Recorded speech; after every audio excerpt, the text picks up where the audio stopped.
সভাপতি সুকান্ত মজুমদার যে অশালীন মন্তব্য করলেন, দেখুন। পশ্চিমবঙ্গের আইনটা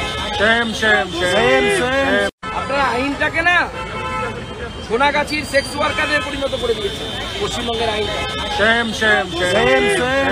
আপনারা আইনটাকে না সোনাগাছির সেক্স ওয়ার্কারদের পরিণত করে দিয়েছেন।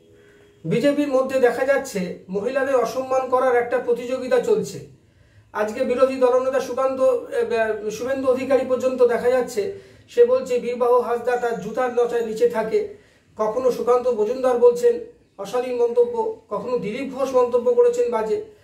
অর্থাৎ এই জাতীয় মন্তব্যগুলো পলিটিক্যালি যেন সবাই মিরাজে করতে আরম্ভ করে দিয়েছে। কখনো তৃণমূলের অনুব্রত মণ্ডল যখন করছেন তখন আপনার সম্মান যাত্রা করতে নেমে পড়ছেন।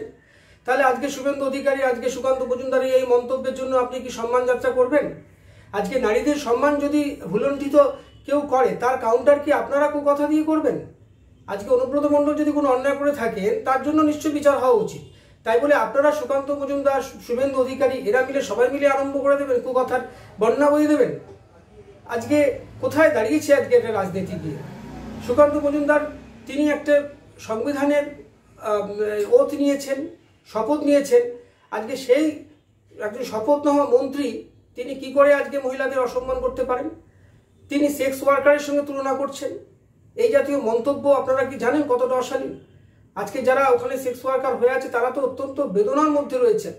আজকে তাদের উদ্দেশ্যে পর্যন্ত আপনি অসম্মান করলেন, তাহলে আপনারা কি এর প্রতিবাদ করবেন? আজকে শুভেন্দু অধিকারী বা বিজেপি অন্যান্য নেতারা তাকে কি শোকজ করবেন? আজকে কই সুকান্ত মজুমদার ছাড়া পেয়ে যাচ্ছেন কি করে?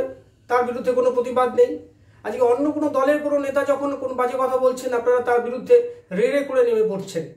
কিন্তু দেখা যাচ্ছে যখন আপনারই দলের কেউ একজন খারাপ কথা বলছে তার বিরুদ্ধে কোনো আপনারা প্রতিবাদ করছেন না। শুধু তাই নয়, তাকে কোনো শোকজ বা কোনো রকমের কোনো তিরস্কারও করছেন না, সেটা শুভেন্দু অধিকারী হোক বা সুকান্ত মজুমদারই হোক।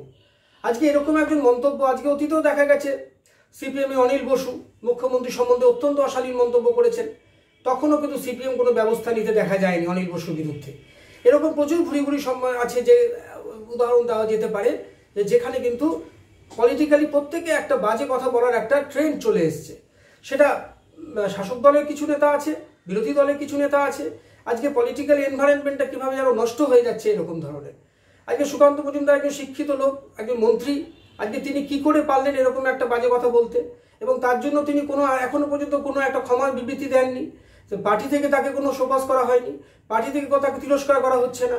এমনকি শুভেন্দু অধিকারী যখন বলেছিলেন বীরবাহ হাসদা আমার জুতার তলায় থাকে, তখনও কিন্তু কোনো মন্তব্য বা কোনো তিরস্কার বা কোনো শোকজ আমরা দেখতে পাইনি। তাহলে আমরা কি এটা ধরে নেব যে আজ কুকথার প্রতিযোগিতা চলছে? আজকে রাজনীতি এমন একটা জায়গা চলে এসেছে যেখানে কুকথা যেই যত বলবে তার তত প্রমোশন হবে? এটা কি কখনো সম্ভব? সুতরাং এরকম ধরনের কথা থেকে বিরত থাকতে হবে, তা না হলে কিন্তু রাজনৈতিক পরিবেশ অত্যন্ত নষ্ট হবে। আমাদের ভিডিও ভালো লাগলে লাইক ও শেয়ার করুন, কমেন্ট সেকশনে গিয়ে জানান আপনাদের মতামত। আরও ভিডিও পেতে চ্যানেলকে সাবস্ক্রাইব করুন। প্রতি মুহূর্তে খবরের আপডেট পেতে প্রেস করুন বেল আইকন।